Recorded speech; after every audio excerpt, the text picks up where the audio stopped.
রমাদান মাস উপলক্ষে বিশেষ যে ২৭টি আমলের কথা আমরা বলতে চাই, তার প্রথম আমলটি হলো চাঁদ দেখা। রমাদান মাসের চাঁদ শাবানের শেষ দিনে আমরা পশ্চিম আকাশে তালাশ করব, অনুসন্ধান করব। নবী করিম সাল্লাল্লাহু আলাইহি সাল্লাম বলেছেন, সুমু লিরুইয়াতিহি ওয়া আফতিরু লিরুইয়াতিহি, তোমরা চাঁদ দেখে রোজা রাখো আর চাঁদ দেখে তোমরা ঈদ উদযাপন করবে। অতএব মুসলমান রমজান মাসে সিয়াম সাধনা শুরু করবে চাঁদ দেখে, এবং সিয়াম ছেড়ে ঈদ উদযাপন করবে, সেটাও চাঁদ দেখে করবে। আর এই চাঁদ দেখাটা নবী করিম সাল্লাল্লাহু আলাইহি সাল্লামের গুরুত্বপূর্ণ একটি সুন্নাহ। চাঁদ দেখতে গিয়ে কেউ যদি চাঁদ দেখতে পান, তিনিও সওয়াব পাবেন। যদি আপনি চাঁদ তালাশ করেন আর চাঁদ দেখতে নাও পান, তারপরও আপনি সওয়াব পাবেন, কারণ আপনি চেষ্টা করেছেন। চাঁদ দেখার একটি দোয়া নবী সাল্লাল্লাহু আলাইহি সাল্লাম আমাদেরকে শিক্ষা দিয়েছেন, আর সেটা হলো আল্লাহুম্মা আহিল্লাহু আলাইনা বিল ইয়ুমনি ওয়াল ঈমান ওয়াস সালামাতি ওয়াল ইসলাম রব্বি ওয়া রাব্বুকাল্লাহ। যার অর্থ হলো, হে আল্লাহ, এই নতুন চাঁদ, নতুন মাসটিকে আপনি আমাদের জন্য বরকতময় করে দিন, ঈমানময় করে দিন। ঈমানের সাথে যেন এই মাসে আমরা সময় কাটাতে পারি, অতিবাহিত করতে পারি, এবং নিরাপত্তা, শান্তি এবং ইসলামের উপর যেন আমরা থাকতে পারি। হে চাঁদ, তোমার এবং আমার পালনকর্তা এক আল্লাহ। এই দোয়া পাঠ করা সুন্নাত চাঁদ দেখার পর। আবারও দোয়াটি বলছি, আল্লাহুম্মা আহিল্লাহু আলাইনা বিল ইয়ুমনি ওয়াল ঈমান ওয়াস সালামাতি ওয়াল ইসলাম রব্বি ওয়া রাব্বুকাল্লাহ। এটা সেই সকল সৌভাগ্যবান মানুষরা পড়বেন যারা চাঁদ দেখতে পেয়েছেন। অতএব রমাদানকে কেন্দ্র করে সর্বপ্রথম আমাদের যে আমলটি হবে তা হলো শাবানের শেষ দিবসে আমরা পশ্চিম আকাশে চাঁদ তালাশ করব ইনশাআল্লাহ। আজকাল আমরা বেশিরভাগ মানুষ চাঁদ তালাশ করি ফেসবুকে, সোশ্যাল মিডিয়াতে। আমরা ফেসবুক বা সোশ্যাল মিডিয়া থেকে নিউজ নিতেই পারি, কিন্তু আমার একজন মুসলমান হিসাবে কর্তব্য হলো আমি পশ্চিম আকাশে শাবানের শেষ দিবসে চাঁদ তালাশ করব। আমরা যদি চাঁদ তালাশ না করি, আমরা যদি চাঁদ না দেখি, তাহলে চাঁদ দেখা কমিটি কিভাবে তারা চাঁদ উঠার সংবাদ ঘোষণা করবে? অতএব চাঁদ দেখার যে আমল, সেটি আমাদের সমাজ থেকে যে বিলুপ্ত হয়ে গেছে, সে আমলটাকে আমাদের আবার পুনর্জীবন দিতে হবে। প্রতিটি পাড়ায় মহল্লায় আমরা আনন্দ উৎসবের সাথে রমাদানের চাঁদ তালাশ করব, এবং ঈদ উল ফিতরের জন্য, অন্যান্য মাসের জন্য আমরা চাঁদ তালাশ করব। কেউ যদি চাঁদ না দেখে একটা এলাকাতে, তাহলে সবাই গুনাহগার হবে। কিছু না কিছু মানুষ অবশ্যই চাঁদ দেখতে হবে, তা না হলে ফরজে কিফায়া তরক করার গুনাহগার সবাইকে হতে হবে। অতএব রমজানের প্রথম আমল হলো শাবানের শেষ দিবসে আমরা পশ্চিম আকাশে সন্ধ্যায় চাঁদ তালাশ করব। চাঁদ দেখতে পেলে দোয়া করব, আর যদি চাঁদ দেখতে না পাই, তবু আমি সওয়াব পাবো। আল্লাহ আমাদের সবাইকে আমলটা করার তৌফিক দান করো। রমাদানের দ্বিতীয় আমল হলো সবচেয়ে গুরুত্বপূর্ণ আমল, সেটা হলো সিয়াম সাধনা, রোজা রাখা। প্রত্যেক প্রাপ্তবয়স্ক, সুস্থ মস্তিষ্ক সম্পন্ন নারী এবং পুরুষ, তিনি যদি মুসলমান হয়ে থাকেন, তাহলে সেক্ষেত্রে তার উপরে আল্লাহ রাব্বুল আলামিন রমাদানের দিনের বেলায় রোজা রাখা, সিয়াম সাধনাকে ফরজ করেছেন। প্রত্যেক প্রাপ্তবয়স্ক মুসলিম নারী এবং পুরুষ যদি সুস্থ সবল হয়ে থাকেন, আল্লাহ রাব্বুল আলামিন এই ফরজটাকে পালন করতে হবে। আল্লাহ বলেছেন, কুতিবা আলাইকুমুস সিয়াম, তোমাদের উপরে রোজা রাখাটাকে ফরজ করা হয়েছে। অতএব রমজানের দিনের বেলা রোজা রাখা হলো রমজানের সবচেয়ে বড় আমল। এটা হলো দ্বিতীয় আমল বলেছি। নাম্বার ৩, রমাদান মাস উপলক্ষে রাতের বেলা তারাবির নামাজ আদায় করা, এটা রমাদানের তৃতীয় আমল। নবী করিম সাল্লাল্লাহু আলাইহি সাল্লাম বলেছেন, মান কামা রমাদানা ঈমানান ওয়া ইহতিসাবা গুফিরা লাহু মা তাকাদ্দামা মিন যামবি। যে ব্যক্তি রমজান মাসে রাতে দাঁড়িয়ে ঈমানের সাথে, ইখলাসের সাথে আল্লাহর কাছ থেকে সওয়াব পাওয়ার আশায় তারাবির নামাজ পড়বে, তার পূর্বের সমস্ত গুনাহ খাতা মাফ করে দেওয়া হবে। মোহতারাম হাজিরিন, অতএব রমজানের এই তৃতীয় আমল তারাবির নামাজটাও আমাদেরকে সুন্দর করে ধীরস্থিরতার সাথে উত্তম রূপে আদায় করার চেষ্টা করতে হবে। এটা হলো রমজানের তৃতীয় আমল। মা বোনরা বাসা বাড়িতে নিজ জায়গায় এবং পুরুষরা মসজিদের জামাতের সাথে তারাবির নামাজ আদায় করার চেষ্টা করবেন। এই তারাবির সালাত, এটা হলো রমজানের তৃতীয় আমল। নাম্বার ৪, রমজানের চতুর্থ আমল হলো সাহারি করা। আমরা অনেকে ইচ্ছাকৃতভাবে সাহারি করি না, হয়তো কখনো ভালো লাগে না সাহারি করতে, খাওয়ার রুচি থাকে না, আমরা সাহারি খাই না। সাহারি খাওয়া ছাড়াও যদি কেউ রোজা রাখে, রোজা হয়ে যাবে, কিন্তু সাহারি খেলে আপনার খাদ্য গ্রহণ হবে, পাশাপাশি আপনি সওয়াব লাভ করবেন। প্রতিদিনই আপনি খাবার খান, এই সমস্ত খাবার খাওয়াটা জায়েজ, এটার কারণে আপনার কোনো সওয়াব হবে না যদি আপনি সাধারণ ভাবে আপনি খাবার খান। কিন্তু আপনার নিয়ত যদি হয় ভোর রাতে খাবার গ্রহণ করছেন, আপনি কেন রোজা রাখবেন, সেজন্য রোজার নিয়তে ভোর রাতে যে খাবার খাচ্ছেন, যেটাকে সাহারি বলা হয়, এই খাবারটা খেলে আপনার শুধু পেট ভরবে তা নয়, এর মাধ্যমে একটা সুন্নতের জিন্দা করার সওয়াব, একটা সুন্নতের আমল করার সওয়াব আপনার আমলনামে লেখা হবে। নবী করিম সাল্লাল্লাহু আলাইহি সাল্লাম বলেছেন, তাসাহহারু ফাইন্না ফিস সাহুরি বারাকা, তোমরা সাহারি খাও, কারণ সাহারির খাবারের মধ্যে বরকত আছে। এই খাবারের মধ্যে বরকত আছে, এটার মধ্যে কল্যাণ আছে, এটা আমাদের আত্মিক বরকতের কারণ, এটা আমাদের শারীরিক বরকতের কারণ। এই জন্য রমাদান মাসে আমাদেরকে সাহারি খেতে হবে যথাসম্ভব। পেট ভরে খাওয়া কোনো জরুরি না, কিছু একটা মুখে দেন সাহারির নিয়তে, আপনি সওয়াব পেয়ে যাবেন। তাহলে 4 নম্বর আমল হলো সাহারি খাওয়া। 5 নম্বর আমল হলো সাহারিটা শেষের দিকে খাওয়া।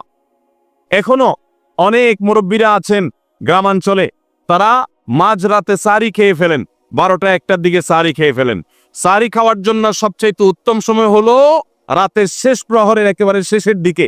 নবী করিম সাল্লাল্লাহু আলাইহি ওয়াসাল্লাম তিনি রমজানের রোজার জন্য সাহারি খেতেন, সাধারণ রোজার জন্য সাহারি খেতেন এত দেরি করে যে তার সাহারি খাওয়া শেষ হলে ফজরের ওয়াক্ত এবং ফজরের আজানের ওয়াক্ত শুরু হওয়ার আগে মাঝখানে 50টা আয়াত তেলাওয়াত করার মতো গ্যাপ তিনি রাখতেন। তার মানে তার সাহারি খাওয়া শেষ আর ফজরের ওয়াক্ত শুরু, এই দুইয়ের মধ্যে 50টা আয়াত তেলাওয়াত করার মতো সময় তিনি রাখতেন। তার মানে আনুমানিক 20-25 মিনিট সময়, এতটুকু গ্যাপ তিনি রাখতেন তার সাহারি খাওয়ার পর। অতএব সাহারি শেষ সময় খাওয়া সুন্নত। এর মানে আবার এটা না যে মুয়াজ্জিনে আজান দিতে থাকবে তো তখন পর্যন্ত, বাজা আজানের 10-20 সেকেন্ড আগ পর্যন্ত খেতে থাকবো, এটা সুন্নাহ নয়। সুন্নাহ হলো যে আজানের 20-25 মিনিট আগে কমপক্ষে 50টা আয়াত তেলাওয়াত করতে যে সময় লাগে, 20-25 মিনিট লাগে না, সাধারণত 10-15 মিনিটে 50টা আয়াত তেলাওয়াত করা যায়। তো এই পরিমাণ সময় অন্তত গ্যাপ দিয়ে তারপরে সাহারি খাওয়া। তাহলে শেষের দিকে সাহারি খাওয়া, এটা হলো রমাদানের 5 নম্বর আমল। আমরা অনেকে শেষের দিকে সাহারি খাই না, অনেক আগে খাই, একটু শেষের দিকে খাওয়াটা হলো সুন্নাত। নবী করিম সাল্লাল্লাহু আলাইহি সাল্লাম বলেছেন, এই উম্মত মুসলমান জাতি ততদিন কল্যাণের মধ্যে থাকবে, তারা কল্যাণের উপরে প্রতিষ্ঠিত থাকবে যতদিন তারা সাহারি বিলম্ব করে খাবে, দেরিতে খাবে, শেষের দিকে খাবে। নাম্বার 6 নম্বর আমল হলো রমজান উপলক্ষে ইফতার করা। ইফতার মানে নাস্তা খাওয়া। সারা বছর আমরা দিনের বেলায় শুরুতে নাস্তা খাই, কিন্তু এর কারণে কোনো সওয়াব আমাদের আমল নামায় লেখা হবে এমন কোনো কথা বলা হয়নি। কিন্তু রমজান মাসে সন্ধ্যা যখন আপনি ইফতার খাবেন, এই ইফতার খাওয়ার মাধ্যমে আপনি একটা সুন্নাহর উপর আমল করলেন, এটার কারণে আপনার আমল নামাতে একটা সওয়াব লেখা হবে। সওয়াবের আশা যদি আপনার থাকে, ইফতারের নিয়ত যদি আপনার থাকে, তাহলে এর মাধ্যমে আপনি সওয়াব লাভ করবেন। এই ইফতার করা এটা রমজানের একটা গুরুত্বপূর্ণ সুন্নাহ। ইফতার যদি কেউ নাও করে রোজা হয়ে যাবে, কিন্তু সুন্নাহ তরক হয়ে গেল। এজন্য ইফতারে যতটুকু তৌফিক হয় ততটুকু কিছু না কিছু মুখে দেওয়া, এটা সুন্নাহ রমজান মাসের 6 নম্বরের আমল। 7 নম্বরের আমল হলো ইফতারটা তাড়াতাড়ি করা, ইফতার বিলম্বে না করা। আমরা অনেকে আছি ইফতার অনেক বেশি দেরি করি। আমরা মনে করি যত দেরি করে ইফতার করা যায় ততই বোধহয় রোজাটা নিশ্চিতভাবে শুদ্ধ হয়, সঠিক হয়। এটা ভুল ধারণা। নবী করিম সাল্লাল্লাহু আলাইহি সাল্লাম বলেছেন, যতদিন পর্যন্ত এই উম্মত মুসলমান জাতি ইফতার দ্রুততার সাথে করবে, অর্থাৎ ওয়াক্ত হওয়ার পর আর বিলম্ব করবে না, ততদিন পর্যন্ত তারা কল্যাণের মধ্যে থাকবে। এক্ষেত্রেও সাহারির মতো একই কথা প্রযোজ্য, যে দ্রুততার সাথে মানে এই নয় যে একবারে সেকেন্ড হিসাব করে ফেলতে হবে, তবে যতটুকু সম্ভব নিশ্চিত হয়ে গেছে সূর্য ডুবে গেছে আর বিলম্ব না করে ইফতার করাটাই হলো সুন্নাহ। এবং এক্ষেত্রে আমরা অনেক অবহেলা করি, অনেক দেরি করে ইফতার করি, চতুর্দিকে অন্ধকার হয়ে যাওয়ার পর ইফতার করে। সাধারণত শিয়ারা এবং অনেক বিভ্রান্তরা আহলে সুন্নাত জামাতের সকল ওলামায়ে কেরামের ওলামায়ে কেরামের ঐক্যবদ্ধ ফতোয়া হলো যে ইফতার তাড়াতাড়ি করা হলো সুন্নাহ। অতএব 7 নম্বরের রমজানের আমল হলো ইফতার তাড়াতাড়ি করা। 8 নম্বরের রমজানের আমল হলো ইফতারের দোয়া পড়া। ইফতারের দোয়াটা আমরা অনেকে জানিও না, আবার অনেকে জানলেও সেটা কখন পড়তে হয় সেটা জানি না। ইফতারের শুরুতে বিসমিল্লাহ বলে ইফতার শুরু করতে হবে, ইফতার করা শেষ এরপরে দোয়া পড়তে হবে।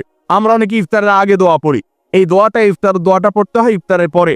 দোয়াটা হলো যাহাবাজ জামা ওয়াবতাল্লাতিল উরুক ওয়া সাবাতাল আজরু ইনশাআল্লাহ। এটা হলো দোয়া। যাহাবাজ জামা মানে হলো আমার পিপাসা দূর হয়ে গেল, ওয়াবতাল্লাতিল উরুক আমি ইফতার করার মাধ্যমে প্রশান্ত হয়েছি, আমার শিরা উপশিরাগুলো সবগুলো সিক্ত হয়েছে। ওয়াসাবাতাল আজরু ইনশাআল্লাহ, এবং এই রোজার বিনিময় আল্লাহর কাছে সাব্যস্ত হলো ইনশাআল্লাহ। এই দোয়া পাঠ করা সুন্নাহ। তাহলে ইফতারের পর আমরা এই দোয়া পড়বো, যাহাবাজ জামা ওয়াবতাল্লাতিল উরুক ওয়াসাবাতাল আজরু ইনশাআল্লাহ। এটা হলো রমজানের 8 নম্বরের আমল, ইফতার দোয়া পড়া। 9 নম্বরের আমল হলো ইফতার এবং সাহারি উভয়টাতে খেজুর খাওয়া। এটা সুন্নাহ। খেজুরের মধ্যে প্রচুর খাদ্য শক্তি আছে। আমরা রমজান মাসে যে রোজা রাখি, সারাদিন পানাহার বর্জন করে থাকি, আমরা যদি সাহারিতে খেজুর খাই, আমাদের শরীরে প্রচুর পরিমাণ খাদ্য শক্তি থাকবে এই খেজুর খাওয়ার ফলে। খেজুর অনেক উপকারী একটা খাবার। আমাদের দেশেও আজকাল খেজুর উৎপাদন হচ্ছে আল্লাহর মেহেরবানিতে।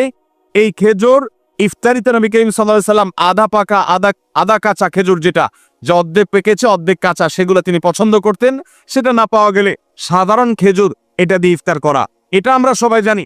কিন্তু যেটা আমাদের দেশে মানুষ জানে না তা হলো সাহরিতে ইফতার সাহরি খাওয়া। সাহরিতে আপনার খেজুর খাওয়া সুন্নাত। নবী করিম সাল্লাল্লাহু আলাইহি সাল্লাম বলেছেন, নি'মা সাহুরুল মুমিনি আত-তামার, ইমানদারের সবচেয়ে উত্তম সাহরি হলো খেজুর। আপনি সাহরিতে ভাত তরকারি যাই খান বা না খান, অন্তত একটা হলো খেজুর খাবেন, তাহলে নবী সাল্লাল্লাহু আলাইহি সাল্লামের এই সুন্নাহর উপরে আমল হয়ে যাবে। তাহলে 9 নম্বর রমজানের আমল হলো সাহরিতে এবং ইফতারে উভয় সময়ে কমপক্ষে একটা হলেও খেজুর খাওয়া, মানে খেজুর খাওয়াটা হলো সুন্নাহ। 10 নম্বর রমজানের আমল হলো দিনভর বেশি বেশি দোয়া করতে থাকা। ভাইরা আমার, রোজাদার ব্যক্তির দোয়া আল্লাহ রাব্বুল আলামিন ফিরিয়ে দেন না। রোজাদার ব্যক্তি দিনভর আল্লাহর কাছে দোয়া করতে থাকলে সে দোয়া কবুল হয়। নবী করিম সাল্লাল্লাহু আলাইহি সাল্লাম বলেছেন যে কয়েক ব্যক্তির দোয়া ফেরত দেওয়া হয় না, এর ভিতরে একজন হলেন আস-সাইমু হাত্তা ইফতির, রোজাদার ব্যক্তি ইফতার করা পর্যন্ত তার দোয়া কবুল হতে থাকে। আপনি রোজাদার অবস্থায় দোকানে কাজ করছেন, খেতে খামারে কাজ করছেন, আপনি ব্যবসা প্রতিষ্ঠানে কাজ করছেন, আপনি রাস্তায় হাঁটাচলা করছেন, মা বোনরা বাসা বাড়িতে গৃহস্থলী কাজকর্ম করছেন, এই কাজের ফাঁকে ফাঁকে ওযু নেই, অসুবিধা নেই, এই অবস্থায় আপনি দোয়া করতে থাকেন, রোজাদার অবস্থায় দোয়া কবুল হয়। সারাদিন আপনি মনে মনে আপনার চাওয়াগুলো আল্লাহর কাছে নিবেদন করেন, আল্লাহর সাথে আপনি কথা বলতে থাকেন, কারণ দোয়া কবুলের একটা মোক্ষম সময় হলো রমজান মাসে এই রোজা অবস্থায়। বিশেষ করে ইফতারের আগ মুহূর্তেও দোয়া কবুল হয়। আমরা তখন অনেকে ইফতার নিয়ে ব্যস্ত হয়ে পড়ি। তাহলে আমরা 10 নম্বর আমল জানলাম রমজান মাসে, সেটা হলো বেশি বেশি আল্লাহর কাছে দোয়া করা, আল্লাহর কাছে মনের চাওয়াগুলো পেশ করা, দুনিয়া চাওয়া, আখিরাত চাওয়া। আল্লাহ আমাদেরকে তৌফিক দান করুন। 11 নম্বর রমজানের বিশেষ আমল হলো সকল প্রকার পাপাচার বর্জন করা। কারণ রমজানের রোজার উদ্দেশ্যই হলো আমরা যেন পাপাচার বর্জন করতে পারি। রমজানের যে রোজা রাখি, এই রোজা মূলত কোরআন এবং হাদিসের ভাষায় এটাকে সওম বা সিয়াম বলা হয়। সওম বা সিয়াম শব্দের অর্থ হলো বিরত থাকা। আর এই বিরত থাকার মানে হলো আমার সামনে পানির বোতল আছে, আমার সামনে খাবার আছে, হালাল টাকায় কেনা, আবার পেটে ক্ষুধা আছে, তৃষ্ণাও আছে, পিপাসা আছে, তারপর আমি খাচ্ছি না, পান করছি না। কেন? কারণ আল্লাহ নিষেধ করেছেন। এখান থেকে শিক্ষা গ্রহণ করে আমার সামগ্রিক জীবনে সকল হারাম, সকল নিষিদ্ধ কাজ থেকে আমাকে বিরত থাকতে হবে। সেই শিক্ষা সিয়াম আমাকে দেয়। এই জন্য এই সিয়ামের মাধ্যমে হারাম বর্জন করা, আল্লাহর নিষিদ্ধ কাজগুলো বর্জন করা, এই ট্রেনিং, এই অভ্যাস রমজান মাসে গড়ে তুলতে হবে। নবী করিম সাল্লাল্লাহু আলাইহি সাল্লাম বিভিন্ন হাদিসে সেই গুরুত্ব আরোপ করেছেন। কোরআনে কারীমে আল্লাহ বলেছেন, তোমাদের উপরে সিয়াম ফরজ করা হয়েছে, তোমাদের পূর্ববর্তীদের উপরে যেমন ফরজ করা হয়েছে সেরকম। উদ্দেশ্য লাআল্লাকুম তাত্তাকুন, যাতে করে তোমরা গুনাহ ছাড়া আল্লাহর নির্দেশগুলো মেনে চলা, তাকওয়া অর্জন করা, অবলম্বন করার ট্রেনিং নিতে পারো, তাকওয়া অবলম্বন করতে পারো, শিখতে পারো এখান থেকে। অতএব রমজানের 11 নম্বর বিশেষ গুরুত্বপূর্ণ আমল হলো সকল হারাম, সকল পাপাচারগুলো এই মাসে বিশেষভাবে বর্জন করে চলা। যদি সেটা কেউ না করে তাহলে তার এই রোজার কোনো অর্থ হতে পারে না। অতএব 11 নম্বর আমল পাপাচার বর্জন করে চলা। 12 নম্বর আমল হলো পাপাচারের মধ্যে আবার বিশেষ করে মিথ্যা কথা, মিথ্যা কাজ, প্রতারণা 2 নম্বরই, এগুলো পরিহার করে চলা। এগুলো অন্য সময় তো পরিহার করতেই হবে, রমজানে আরো বিশেষ গুরুত্বের সাথে পরিহার করতে হবে। বুখারীর হাদিসে আসছে, নবী করিম সাল্লাল্লাহু আলাইহি সাল্লাম বলেছেন, মাল্লাম ইয়াদা কাওলাজ জুরি ওয়াল আমাল বি ফালাইসা লিল্লাহি হাজা আন ইয়াদা তাআমাহু ওয়া শারাবা। যে ব্যক্তি মিথ্যা কথা, মিথ্যা কাজ এগুলো ছাড়লো না, সে ব্যক্তির উপবাস থাকায় আল্লাহর কোনো ঠেকা পড়ে নাই। অর্থাৎ তার এই রোজা থাকাটা উপোস থাকা ছাড়া কিছুই নয়, আর তার এই উপোস থাকায় আল্লাহর কোনো প্রয়োজন পড়ে নাই। অর্থাৎ তার এই রোজার কোনো মানে নাই, অর্থহীন হয়ে যাবে যদি সে রোজা রেখে মিথ্যা কথা বলে, মিথ্যা কাজ করে। এই জন্য রমজান মাসের গুরুত্বপূর্ণ আমল হলো 12 নম্বর আমল, যে আমরা মিথ্যা কথা, মিথ্যা কাজ রমজান মাসে পরিহার করবো রোজা অবস্থা বিশেষ করে। 13 নম্বর আমল হলো স্পেশালি ঝগড়াঝাটি থেকে বিরত থাকা।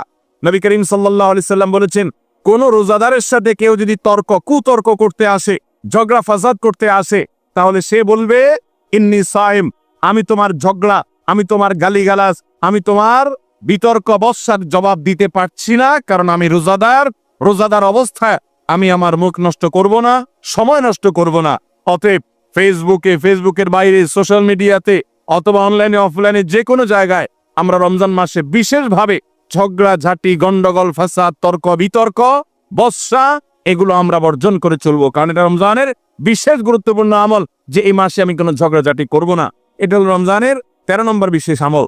14 নম্বর বিশেষ আমল হলো সাধারণ যত আমল আছে, সাধারণ যত ভালো কাজ আছে, সে ভালো কাজগুলো এই মাসে সবচেয়ে বেশি গুরুত্বের সাথে করা। কারণ আপনারা জানেন নবী করিম সাল্লাল্লাহু আলাইহি সাল্লাম বলেছেন, রমজানের শুরুর দিকে আল্লাহর পক্ষ থেকে এক ফেরেশতা ঘোষণা দিতে থাকে, ইয়া বাগিয়াল খায়র আকবিল, তোমাদের মধ্যে কেউ কি কোনো কল্যাণের পথে চলতে চায়, এমন কোন মানুষ আছে যে কল্যাণকামী, যে ভালো কাজ করতে চায়, তাহলে সে যেন অগ্রসর হয়, কারণ ভালো কাজ করার মৌসুম এসেছে, সময় এসেছে, সুবর্ণ সুযোগ এসেছে। এটা আমল করার সময়, এটা নিজের আমল নামার শূন্য স্থানগুলো পূরণ করার সময়, এটা জান্নাতের পথে এগিয়ে যাওয়ার সময়। অতএব যত নেক আমল আছে, সেটা যেই ধরনেরই হোক না কেন, সকল ভালো কাজ সবচেয়ে বেশি করতে হবে এই রমজান মাসে। 5 ওয়াক্ত নামাজকে গুরুত্বের সাথে পড়তে হবে, অন্যান্য সমস্ত আমলগুলো করতে হবে, সাধারণ আমলগুলো বিশেষ গুরুত্বের সাথে করা। এটা হলো 14 নম্বর আমল রমজানের। 15 নম্বর আমল হলো খুব গুরুত্বের সাথে ইস্তেগফার করা, আল্লাহর কাছে গুনাহ মাফ চাওয়া। কারণ আপনারা জানেন রমজান মাস এসেছে আমাদের গুনাহগুলোকে মাফ করাবার জন্য। রমজান মাস এসেছে আমাদেরকে জাহান্নাম থেকে মুক্তির পরোয়ানা পাইয়ে দেওয়ার জন্য। নবী করিম সাল্লাল্লাহু আলাইহি সাল্লাম বলেছেন, ওয়ালিল্লাহি উতাকা মিনান নার ওয়া যালিকা কুল্লু লাইলা, রমজানের প্রতি রাতে আল্লাহ তাআলা অসংখ্য অগণিত মানুষকে জাহান্নাম থেকে মুক্ত, অমুক জাহান্নাম থেকে মুক্ত, অমুককে জাহান্নাম থেকে মুক্ত ঘোষণা করা হলো। এই আল্লাহর ফরমানে এলাহি তিনি জারি করতে থাকেন, বহু মানুষকে আল্লাহ তাআলা মুক্ত ঘোষণা করেন। একজন ইমানদার বান্দা এই আল্লাহর তাআলার সাধারণ ক্ষমার অফার নেওয়ার জন্য তিনি চোখের পানি ফেলে দোয়া করবেন, তিনি বিভিন্ন সময় দোয়া করবেন, আল্লাহ রমজান মাস চলছে, এটা গুনাহ মাফ করানোর সময়, এটা গুনাহ মাফ করার সুবর্ণ সুযোগ, আপনি আমার গুনাহগুলো মাফ করে দিন, আমার ভুল ত্রুটি মাফ করে দিন, সারা বছর আমি অনেক পাপ করেছি, আল্লাহ আপনি আমাকে ক্ষমা করে দিন, আমার হিসেবে যত আমল নামাতে যত গুনাহ আছে সবগুলো আপনি ডিলিট করে দিন। আল্লাহর কাছে মাফ চাইতে হবে। নবী করিম সাল্লাল্লাহু আলাইহি সাল্লাম বলেছেন, জিবরিল এসে তার কাছে প্রস্তাব পেশ করেছেন আল্লাহর তরফ থেকে, বাউদামান আদরাকা রমাদান ওয়া লাম ইগফার লাহ, যে ব্যক্তি রমজান পেয়েছে অথচ তার গুনাহ মাফ হয় নাই, সে ধ্বংস হোক। নবী সাল্লাল্লাহু আলাইহি সাল্লাম আমিন বলেছেন। অতএব রমজান মাসে গুনাহ মাফ যদি আপনি করাতে না পারেন, তাহলে জিবরিলের বদদোয়া, নবী সাল্লাল্লাহু আলাইহি সাল্লামের বদদোয়া আপনার জন্য লাগবে। এই জন্য যেই কোনো মূল্যে রমজানের প্রতি রাতে প্রতিদিন চোখের পানি ফেলে একটু একটু করে হলে দোয়া করে আল্লাহর কাছে নিজের গুনাহগুলো মাফ করাইতে হবে। জাহান্নাম থেকে মুক্তির ঘোষণা আল্লাহর পক্ষ থেকে আদায় করে নিতে হবে। এর মাধ্যমে এটা হবে দোয়ার মাধ্যমে, রোনাজারির মাধ্যমে, কান্নাকাটির মাধ্যমে, চেষ্টার মাধ্যমে, আল্লাহর কাছে তওবা করার মাধ্যমে। আল্লাহ আমাদেরকে তৌফিক দান করুন। এটা হলো 15 নম্বর আমল, যে গুনাহগুলো মাফ করাবো, জাহান্নাম থেকে মুক্তির পরোয়ানা দেয়া হয়, সেটি আমার নামটা যেন সে তালিকায় যায়, সেই চেষ্টা আমরা করব প্রতিদিন। 16 নম্বর রমজানের বিশেষ আমল হলো রোজাদারকে ইফতার করানো। নবী করিম সাল্লাল্লাহু আলাইহি সাল্লাম বলেছেন, মান ফাত্তারা সাইমান ফালাহু মিসলু আজরিহি মিন গায়রি আন ইউনকাসা মিন আজরিহি শাইআ, যদি কেউ কোনো রোজাদারকে ইফতার করায়, আল্লাহ রাব্বুল আলামিন ওই রোজাদারের রোজার কারণে তিনি যে সওয়াব পেয়েছেন তারটা তিনি পাবেন, অতিরিক্ত বোনাস হিসাবে যেই লোকটা ইফতার করালো রোজাদারকে, আল্লাহ তাআলা তাকে সমপরিমাণ সওয়াব দান করবেন। ভাইরা আমার, আমরা রমজান মাসে কেউ চাইলেও 30টার বেশি রোজা রাখতে পারবো? 30টার বেশি রোজা রাখার কোনো সুযোগ আছে? ছোট পোলাপান আছে, তারা দিনে 2-3টা করে রাখে, কিন্তু প্রাপ্তবয়স্ক কোনো মানুষ রমজান মাসে দিনের বেলায় একটা বেশি রোজা রাখার সুযোগ আছে? 30টা বেশি আমরা রাখতে পারবো না। কিন্তু যদি আপনি চান আপনার আমল নামায় 60টা রোজার সওয়াব লেখা হবে, তাহলে সম্ভব। আর সেটা কিভাবে? আপনি 30টা রোজা নিজে রাখলেন, আর 30 দিন একজন রোজাদারকে ইফতার করালে তার রোজা রাখার সমপরিমাণ সওয়াব আপনার অ্যাকাউন্টে জমা হয়ে যাবে। তাহলে আমরা রোজাদারকে ইফতার করাবো তো ইনশাআল্লাহ। আপনার আশেপাশে বহু গরিব মানুষ আছে, দ্রব্যমূল্যের ঊর্ধ্বগতির এই বাজারে আপনি সারা মাসের ইফতার তার বাসায় কিনে পাঠিয়ে দেন। আপনি প্রতিদিন একটু ইফতার একটু প্লেটে করে পাঠিয়ে দেন। আপনি কোনো পথচারী পথে হয়তো ইফতারের সময় হয়ে গেছে, বাসায় যেতে পারে না, গাড়িতে আছে, একটু পানির বোতল একটু খেজুর কিনে তাদেরকে দিয়ে দেন। সামান্য একটু প্রচেষ্টা, বিপুল পরিমাণ সওয়াব আমাদের পাওয়ার সুযোগ তৈরি হবে। এই জন্য রমজানের বিশেষ আমল হলো 16 নম্বর আমল, রমজানে রোজাদারকে ইফতার করানোর চেষ্টা করবো তো ইনশাআল্লাহ। 17 নম্বর রমজানের স্পেশাল আমল হলো যে রমজানে বিশেষ গুরুত্বের সাথে কোরআন তেলাওয়াত করা। কারণ রমজান মাসের পরিচয় দিতে গিয়ে আল্লাহ তাআলা কোরআনে বলেছেন, শাহরু রমাদান আল্লাযী উনজিলা ফীহিল কোরআন। রমজান এমন মাস যে মাসে কোরআন নাজিল করা হয়েছে। এই কোরআন দিয়ে রমজানকে আল্লাহ পরিচয় দিয়েছেন। রমজান মাসের মর্যাদাই হয়েছে কোরআনের কারণে। এই জন্য কোরআনের সাথে রমজানে বেশি সময় কাটাতে হবে। কোরআনের হালাকা করবেন, কোরআনের মজলিস করবেন, কোরআন শিক্ষার আসর করবেন। ইমাম সাহেব, মুয়াজ্জিন সাহেবকে দিয়ে প্রতিটা মসজিদে মসজিদে মুসল্লিরা কোরআন শুদ্ধ করবেন, বিশুদ্ধ করে তেলাওয়াত করবেন। কোরআন প্রতিদিন একটু একটু করে তেলাওয়াত করবেন। সম্ভব হলে গোটা রমজানে কমপক্ষে একটা বার কোরআন পড়ে শেষ করবেন। তারাবিতে তো শুনবেনই, এর বাইরেও কোরআন তেলাওয়াত করবেন। অনেকে আছে 11 মাস কোরআন পড়ার তৌফিক হয় না। আল্লাহর ওয়াস্তে কোরআন নাজিলের এই মাসে অন্তত কোরআনটাকে আঁকড়ে ধরেন। ও মুসলমান, কোরআন যদি আঁকড়ে না ধরেন তাহলে আপনার চেয়ে হতভাগা আর কেউ নেই। এই জন্য কোরআন নাজিল মাসে বিশেষ গুরুত্বের সাথে আমাদেরকে 17 নম্বর আমল কোরআন তেলাওয়াত করতে হবে। 18 নম্বর আমল হলো কোরআন তেলাওয়াত করার আমল। আমরা সবাই জানি, কিন্তু কোরআন রমজান মাসে নবী করিম সাল্লাল্লাহু আলাইহি ওয়াসাল্লাম শোনাশুনি করতেন, এটা আমরা অনেকে জানি না। জিবরিল আলাইহিস সালামের সাথে নবী করিম সাল্লাল্লাহু আলাইহি ওয়াসাল্লাম কোরআন শোনাশুনি করতেন। তিনি জিবরিলকে শোনাতেন, জিবরিল তাকে শোনাতেন। এই জন্য রমজান মাসে আপনি কোরআন তেলাওয়াত করে আপনার স্ত্রীকে শোনান, স্ত্রী তেলাওয়াত করবে, আপনি শুনেন, আপনি অন্য কারোর সাথে এভাবে শোনাশুনি করেন। এইটাও রমজান মাসের বিশেষ গুরুত্বপূর্ণ আমল। সেই সাথে কোরআন বুঝে পড়া, কোরআনের ব্যাখ্যা জানার চেষ্টা করা, অর্থ সহকারে জানার চেষ্টা করা, কোরআনের কি আছে, আল্লাহ কি বলেছেন, সেই ইলমটা অর্জন করার এক বিরাট প্রয়োজনীয় সময় মুহূর্ত হলো রমজান মাস। 18 নম্বর আমল হলো তাহলে কোরআন শোনাশুনি করা। 19 নম্বর আমল হলো সাদাকা করা, দান করা। আমাদের প্রিয় নবী সাল্লাল্লাহু আলাইহি ওয়াসাল্লাম সম্পর্কে তার সহধর্মিনী উম্মুল মুমিনিন আয়েশা রাদিয়াল্লাহু তাআলা আনহা বলেছেন, নবী সাল্লাল্লাহু আলাইহি ওয়াসাল্লাম এমনিতেই দানশীল ছিলেন। তিনি সারা বছর প্রচুর পরিমাণে দান করতেন, কিন্তু রমজান যখন শুরু হতো তখন তিনি সবচেয়ে বেশি বদান্য, সবচেয়ে বেশি দানশীল হয়ে পড়তেন। তার দানশীলতা এত বেড়ে যেত যে মুক্ত বাতাস যেরকম সব জায়গায় পৌঁছে যায়, যে জায়গায় মানুষ চায় দরজা খুলে রাখে সেখানেও যায়, কোন একটা ফাঁক ফোকর পেলে সেই জায়গায়ও মুক্ত বাতাস প্রবেশ করে। নবী সাল্লাল্লাহু আলাইহি ওয়াসাল্লামের রমজানের দানটা এরকম ছিল যে চায় তাকেও দিতেন, যে চায় না তাকেও দিতেন। তিনি 2 হাতে দিতেন। তিনি অনেক বেশি সম্পদশালী ছিলেন না, কিন্তু যেটুকু ছিল অকাতরে তিনি দান করতেন। আমাদের আয়েশা রাদিয়াল্লাহু তাআলা হাদিস থেকে বোঝা যায় রমজান মাস দানের মাস। এই জন্য নবীজি বছরের অন্য যে কোনো সময় চাইতে রমজানে বেশি বেশি দান করতেন। আপনার আত্মীয় স্বজনকে দান করেন, রক্ত সম্পর্কীয় মানুষগুলোকে দান করেন, পাড়া প্রতিবেশীর অভাবী মানুষদেরকে দান করেন, চেনা অচেনা জানা অজানা সমস্ত মানুষকে আপনার সাধ্য অনুযায়ী আপনি দান করা শুরু করেন। এটা রমজান মাসের গুরুত্বপূর্ণ একটা আমল। এবং 19 নম্বর আমল দান করা। 20 নম্বর আমল হলো সারি খেতে আমরা যখন উঠি তখন একটু তাহাজ্জুদের নামাজ পড়া, একটু দোয়া করা। এই সুযোগটা 11 মাস আমাদের হয় না। তাহাজ্জুদের নামাজ এত গুরুত্বপূর্ণ যে কোরআনে কারিমে আল্লাহ রাব্বুল আলামিন এই নফল আমলের নির্দেশ করেছেন, অমিনাল লাইলি ফাতাহাজ্জাদ বিহি নাফিলাতাল লাক। রাতের কিছু অংশ নফল হিসাবে তুমি তাহাজ্জুদ পড়ো। ভাইরা আমার, 5 ওয়াক্ত নামাজের জন্য ডাকে মুয়াজ্জিন আজানের মাধ্যমে, আর তাহাজ্জুদের জন্য ডাকেন স্বয়ং আল্লাহ রাব্বুল আলামিন। আমরা সবাই হাদিস জানি, নবী করিম সাল্লাল্লাহু আলাইহি ওয়াসাল্লাম বলেছেন যে রাতের শেষ প্রহর যখন হয়, আল্লাহ দুনিয়ার আসমানে এসে ডেকে ডেকে বান্দাদেরকে বলেন, আলা বিন মুস্তাগফিরিন ফাগফিরাল্লাহ, আছো যে তোমরা কেউ ক্ষমা চাইবা, আমি ক্ষমা করব। অফার নিয়ে আল্লাহ নিজে ডাকেন, আল্লাহ নিজে আহ্বান করেন। এই জন্য ভাইরা আমার, তাহাজ্জুদের নামাজ 12 মাস আমরা পড়তে পারি, 11 মাস আমরা পড়তে পারি না, কারণ আমাদের কাজে কামে ব্যস্ততা, রাতে দেরিতে শোয়ার বদভ্যাস। আমরা চাইলেও তাহাজ্জুদ পড়তে পারি না, ফজর পড়তেই কষ্ট হয় অনেকের। কিন্তু রমজান মাসে তো সাহারি খেতে আপনি উঠেন, আপনি একটু চেষ্টা করলে 10টা মিনিট সময় বের করেন, সাহারি খাওয়ার পরে বা আগে 10টা মিনিট নিরিবিলি 2-4 রাকাত নামাজ পড়েন। সময় নিয়ে আস্তে আস্তে ধীরে ধীরে সিজদা গিয়ে একটু চোখের পানি ফেলেন, একটু দোয়া করেন, মনের চাওয়াগুলো নিবেদন করেন। এই সুযোগটা রমজানে বিশাল বড় সুযোগ। আমরা অনেকেই এটা মিস করি, শুধু সাহারি খেয়ে আমরা সময় পার করি। আমাদের অনেক যুবকরা, অনেক তরুণরা আজকাল সাহারি পার্টি বের করেছে। ভোর রাতে যখন দোয়া কবুল হয়, এই সময়টাতে কপাল পোড়ারা রেস্টুরেন্টে গিয়ে সাহারি পার্টি করে, আনন্দ উৎসব করে, ফুর্তি করে। এটা কোনো এনজয় করার সময় নয়, এটা কাদার সময়, এটা সেজদা পড়ার সময়, এটা রেস্টুরেন্টে যাওয়ার সময় নয়, এটা আলো ঝলমলে কোনো রেস্টুরেন্টে বসার সময় নয়, এটা আলো আধারিতে আল্লাহর কাছে, রবের কাছে ফরিয়াদ করার সময়। তৌফিক দান করুন ভাইরা আমার। তাহলে রমজানের 20 নম্বর আমল হলো তাহাজ্জুদের নামাজ সাহারিতে উঠলে আমরা একটু পড়বো এবং একটু একটু দোয়া করব, চেষ্টা করবো তো ইনশাআল্লাহ। ভোর রাতের দোয়া 24 ঘন্টার ভিতরে সবচেয়ে মূল্যবান দোয়া, আল্লাহর সবচেয়ে নিকটে যে বান্দা দোয়া করতে পারে ভোর রাতে তাহাজ্জুদের সময়। এই সুযোগটা রমজানে তৈরি হয়, আমরা সবাই এই সুযোগটা গ্রহণ করব। 20 নম্বর আমল। 21 নম্বর আমল হলো আল্লাহ যাদেরকে সামর্থ্য দিয়েছেন তারা ওমরা করবেন। রমজানে ওমরার ফজিলত হলো, নবী করিম সাল্লাল্লাহু আলাইহি সাল্লাম বলেছেন, ওমরাতুন ফি রমাদান তাআদিলু হাজ্জা। রমজানের একটা ওমরা একটা হজের সমতুল্য। অন্য হাদিসে আছে নবীজি বলেছেন, ওমরাতুন ফি রমাদান তাআদিলু হাজ্জাতাম মাই। রমজানে একটা ওমরা হলো নবী করিম সাল্লাল্লাহু আলাইহি সাল্লামের সাথে হজ করার সমান সওয়াব। অতএব যাদের তৌফিক আছে তারা ওমরা করবে। 21 নম্বর আমল। 22 নম্বর আমল হলো রমজানে দিনের বেলা রোজা রেখে বেশি বেশি মেসওয়াক করবেন। আমরা অনেকে এটা জানি না যে রোজা রেখে মেসওয়াক করা যায়। আমরা বরং অনেকে মেসওয়াক করি না যে রোজা দুর্বল হয় কিনা। অথচ আমাদের আয়েশা রাদিয়াল্লাহু তাআলা আনহা বলেছেন যে আমি নবী করিম সাল্লাল্লাহু আলাইহি সাল্লামকে রমজান মাসে রোজা রেখে এত বেশি পরিমাণে মেসওয়াক করতে দেখেছি যে গুণে শেষ করা যাবে না।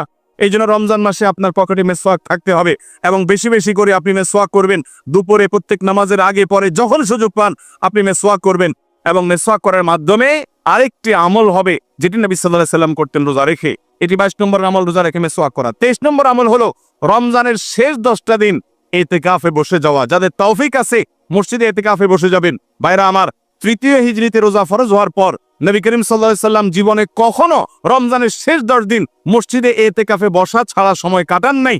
আমরা বেশিরভাগ মানুষ জীবনে একবারও ইতিকাফের তৌফিক আমাদের হয় নাই। যে আমল নবী করিম সাল্লাল্লাহু আলাইহি সাল্লাম কখনো ছাড়েন নাই, আমরা বেশিরভাগ কপাল পোড়া সে আমলটা জীবনে একবারও করি নাই। ইতিকাফের মানে হলো আপনি গাট্টি বস্কা নিয়ে, আপনার কাঁথা বালিশ নিয়ে, আপনার সব কাপড় চোপড় নিয়ে আপনি আল্লাহর চৌকাঠে এসে পড়ে যাওয়া। এটা অত্যন্ত অত্যন্ত তৃপ্তিদায়ক একটা ইবাদত, অত্যন্ত এই একটা মজাদার একটা ইবাদত, যেটার স্বাদ আপনি আস্বাদন একবার করলে আপনাকে আর কেউ ঠেকাতে পারবে না। আমরা মনে করি ইতিকাফ মানে মসজিদে বন্দী হয়ে যাওয়া, কথা বলা যাবে না, বোবার মতো থাকতে হবে। এটা ভুল ধারণা। মসজিদে থাকলে প্রয়োজনে কথা বলতে পারবেন, আপনি ঘুমাতে পারবেন, আপনি অন্যান্য প্রয়োজনীয় কাজ, একান্ত প্রয়োজনীয় কাজও করতে পারবেন। তবে মসজিদের মধ্যে নিজেকে বন্দী করে রেখে আপনি যখন ইবাদত করবেন আপনার ফিলিংস হবে যে আমি আল্লাহর কাছে এসে নিজেকে বন্দী করে ফেলেছি। অসম্ভব ভালো লাগা কাজ করবে। আপনি যদি ইতিকাফে থাকেন তাহলে সেক্ষেত্রে বিশাল বড় একটা আমল আপনি জিন্দা করলেন। আমাদের দেশে অনেক মসজিদে ইতিকাফের জন্য লোক ভাড়া করা হয়। লোক ভাড়া করে ইতিকাফে বসাইলে সেটা গুনাহ হবে। যে ভাড়া করে রাখবে সেও গুনাহগার, যে ভাড়ার বিনিময়ে বসবে সেও গুনাহগার হবে। ইবাদতে কোনো টাকা পয়সা দেয়া চলে না। অতএব ভাইরা আমার, ইতিকাফ আমরা করবো তো ইনশাআল্লাহ। রমজানের শেষ দশকে ইতিকাফ করা হলো 23 নম্বর আমল। 24 নম্বর আমল হলো রমজানের শেষ দশকে বেশি বেশি ইবাদত করার চেষ্টা করা। বুখারী শরীফে আছে নবী করিম সাল্লাল্লাহু আলাইহি সাল্লাম সম্পর্কে আমাদের আয়েশা বলেছেন, ইদা দাখালাল আশর, রমজানের শেষ 10 দিন যখন শুরু হতো তখন নবী সাল্লাল্লাহু আলাইহি সাল্লাম কি করতেন? আইকাজ আহিয়া লাইলা, সারা রাত আর ঘুমাতেন না। শেষ 10 দিন সারা রাত ঘুমাতেন না। ওয়াসাদ্দা মিযজারা, কোমর বেঁধে নিতেন। ওয়াইকাযা আহলা, এবং তার পরিবারকে তিনি জাগিয়ে তুলতেন। আরেক হাদিসে আছে নবী সাল্লাল্লাহু আলাইহি সাল্লাম বলেছেন, কারণ নবী সাল্লাল্লাহু আলাইহি ওয়াসাল্লাম ইদা দাখালাল আশর ইয়াজতাহিদু ফীহি মা লা ইয়াজতাহিদু ফী গায়রি। নবীজির জীবনে কখনো ইবাদতের জন্য এত চেষ্টা করতেন না যত চেষ্টা করতেন রমজানের শেষ দশকে ইবাদতের জন্য। আমাদের দেশে দেখবেন রমজানের প্রথম 10 দিন মসজিদ পূরণ হয়ে, মসজিদের বারান্দা ফিল আপ হয়ে, বাহিরেও মুসল্লি হয়, সেখানে চাটাই এবং কার্পেট বিছানো লাগে। কিন্তু দ্বিতীয় দশক আসলে আস্তে আস্তে বাহিরে মুসল্লি হাওয়া হয়ে যায়, আস্তে আস্তে চাটাই উঠে যায়, মসজিদের ভিতরে মুসল্লি চলে আসে। শেষের 10 দিন হলে একেবারে মূল মুসল্লি। 24 নম্বর আমল হলো শেষ দশক বিশেষভাবে অবদান করা। 25 নম্বর আমল হলো লাইলাতুল কদর তালাশ করা। নবী করিম সাল্লাল্লাহু আলাইহি সাল্লাম বলেছেন, তাহাররু লাইলাতুল কদর ফিল বিত্রি মিনাল আশরিল আওয়াখির মিন রমাদান। তোমরা রমজানের শেষ দশকের বেজোড় রাতগুলোতে লাইলাতুল কদর বেশি বেশি করে তালাশ করো। বেজোড় রাতগুলোতে বেশি বেশি, শেষ দশকের প্রত্যেক রাতেই জেগে জেগে ইবাদত করা কদর হতে পারে সে আশায়। কদরের একটা রাত যদি ইবাদত করতে পারেন আপনি, তাহলে 1000 মাস ইবাদতের চাইতে বেশি উত্তম হবে, আপনার আমলনামাতে সওয়াব বেশি জমা হবে। এই জন্য কদরের রাতে ইবাদতের চেষ্টা করা। সারা বছরের শ্রেষ্ঠ রাত হলো কদরের রাত। কোরআন নাজিল হয়েছে এই কদরের রাতে। অতএব কদর রাত পাওয়ার জন্য শেষ দশকের প্রত্যেকটা রাতে, প্রত্যেকটা না পারলে অন্তত বেজোড় 21, 23, 25, 27, 29 এই রাতগুলোতে ইবাদত করবো। আল্লাহ আমাদেরকে তৌফিক দান করুন। তাহলে 25 নম্বর আমল হলো লাইলাতুল কদর তালাশ করা। শেষ দশকের সবগুলো রাতে, সম্ভব না হলে বেজোড় রাতে। আল্লাহ আমাদেরকে তৌফিক দান করুন। আর 26 নম্বর আমল হলো লাইলাতুল কদর যদি আমরা পেয়ে যাই, মনে হয় যে এটা লাইলাতুল কদর হতে পারে, তাহলে একটা বিশেষ দোয়া পড়া। দোয়াটা হলো আল্লাহুম্মা ইন্নাকা আফুউন তুহিব্বুল আফওয়া ফাআফু আন্নি। হে আল্লাহ, আপনি ক্ষমাশীল, আপনি ক্ষমা করতে ভালোবাসেন, পছন্দ করেন, আপনি আমাকে ক্ষমা করুন। এই দোয়াটা পড়বো তো ইনশাআল্লাহ। আল্লাহুম্মা ইন্নাকা আফুউন, বড় বড় অর্থবহ একটা দোয়া, বড় মজাদার একটা দোয়া। আল্লাহুম্মা ইন্নাকা আফুউন, আল্লাহ আপনি তো ক্ষমাশীল, তুহিব্বুল আফওয়া, ক্ষমা করতে পছন্দ করেন, ফাফু আন্নী, অতএব আমাকে ক্ষমা করেন। 26 নম্বর আমল লাইলাতুল কদরের দোয়া পড়া। 27 নম্বর এবং সর্বশেষ আমল হলো রমজানের শেষে ঈদের চাঁদ দেখা যাওয়ার পর অথবা ঈদের চাঁদ দেখা যাওয়ার একদিন আগেও করা যায় ফিতরা আদায় করা, গরিবদের বাসায় খাদ্য পৌঁছে দেওয়া। এটা কেন করব? নবী করিম সাল্লাল্লাহু আলাইহি ওয়াসাল্লাম বলেছেন, যাকাতুল ফিতরে তুহরাতান লিস-সাইমি আনিল লাগবি ওয়ার রাফাস ওয়া তু'মাতাল লিল মাসাকিন। ফিতরা এটা হলো দুইটা উদ্দেশ্যে। এক হলো রোজা রেখে আমাদের যে ছোটখাটো ভুল ত্রুটি হয়, অনর্থক কথা হয়ে যায়, এগুলো থেকে রোজাটাকে পরিচ্ছন্ন করার জন্য সদকায়ে ফিতর বা আমরা যে ফিতরা দেই এটা ভূমিকা রাখে, এটা কার্যকর হয়, আমাদের রোজাকে ত্রুটিমুক্ত করে দেয়, রিফাইন করে দেয়। আর দ্বিতীয়ত হলো ঈদের দিন গরিব দুঃখীদের বাসায় খাবারের নিশ্চয়তা এনে দেয়। এজন্য রমজানের শেষ আমল হবে যেটা দিয়ে রমজানকে আমরা বিদায় দিব, সেটা হলো ফিতরা দেওয়া, ফিতরার আমল করা। এটা আমরা সবাই, পরিবারের যত লোক আছে, রোজা থাকুক কিংবা ছোট বাচ্চা হোক, সবার তরফ থেকে একজন করে মিসকিনকে পুরো দিনের খাবার আমরা দিয়ে দিব। চেষ্টা করবো তো ইনশাআল্লাহ। আল্লাহ আমাদের সবাইকে তৌফিক দান করুন। তাহলে আমরা রমাদান মাসের বিশেষ 27টি আমলের কথা জানলাম। আমরা আবারও এক নজরে বলে দিচ্ছি রমাদান মাসের বিশেষ 27টি আমল। নাম্বার 1, শাবানের শেষ দিবসে সন্ধ্যায় পশ্চিম আকাশে রমজানের চাঁদ তালাশ করা, রমজানকে কেন্দ্র করে এটি একটি আমল। এবং সেই সাথে চাঁদ যদি দেখতে পাই তাহলে চাঁদ দেখার দোয়া পড়া, আল্লাহুম্মা আহিল্লাহু আলাইনা বিল ইয়ামনি ওয়াল ঈমান ওয়াস সালামাতি ওয়াল ইসলাম রব্বি ওয়া রাব্বুকাল্লাহ। যদি কেউ চাঁদ দেখতে নাও পান, চেষ্টা করার কারণে তিনিও সওয়াব পাবেন ইনশাআল্লাহ। তাহলে প্রথম আমল হলো চাঁদ দেখা, চাঁদ দেখতে পেলে দোয়া পড়া। দ্বিতীয় আমল হলো রমাদান মাসে দিনের বেলা সিয়াম পালন করা। প্রত্যেক প্রাপ্তবয়স্ক নারী এবং পুরুষ মুসলমান তাদের সুস্থ হলে, অবশ্যই সুস্থ থাকলে তাদেরকে রোজা রাখতে হবে, এটা ফরজ। 3 নম্বর আমল হলো রমজান মাসে রাতের বেলায় তারাবির সালাত আদায় করা উত্তম রূপে সুন্দরভাবে। 4 নম্বর আমল হলো সাহারি খাওয়া, একটু কিছু হলেও রোজার নিয়তে ভোর রাতের খাবার খাওয়া, এর মধ্যে বরকত আছে খাবারের মধ্যে। 5 নম্বর আমল হলো সাহারিটা শেষের দিকে খাওয়া, এমন ভাবে খাওয়া যে সাহারি খাওয়া শেষ করলে আজান দিতে আর 50টা আয়াত তেলাওয়াত করার মতো সময় থাকে। 6 নম্বর আমল হলো ইফতার করা। ইফতার করা এটা সুন্নাহ একটা আমল। আপনি সুন্নাত জিন্দা করার উদ্দেশ্যে বা সুন্নাত আমল করছেন, সে উদ্দেশ্যে, ইফতারের উদ্দেশ্যে, রোজা ভাঙার উদ্দেশ্যে খাবার খেলে আল্লাহ রাব্বুল আলামিন আপনাকে সওয়াব দান করবেন। ইফতার করা 6 নম্বর আমল। 7 নম্বর হলো ইফতারটা একটু তাড়াতাড়ি করা, অর্থাৎ সূর্য ডুবে গেছে, নিশ্চিত হয়ে গেছেন, আর দেরি না করে অবিলম্বে ইফতার করে ফেলা।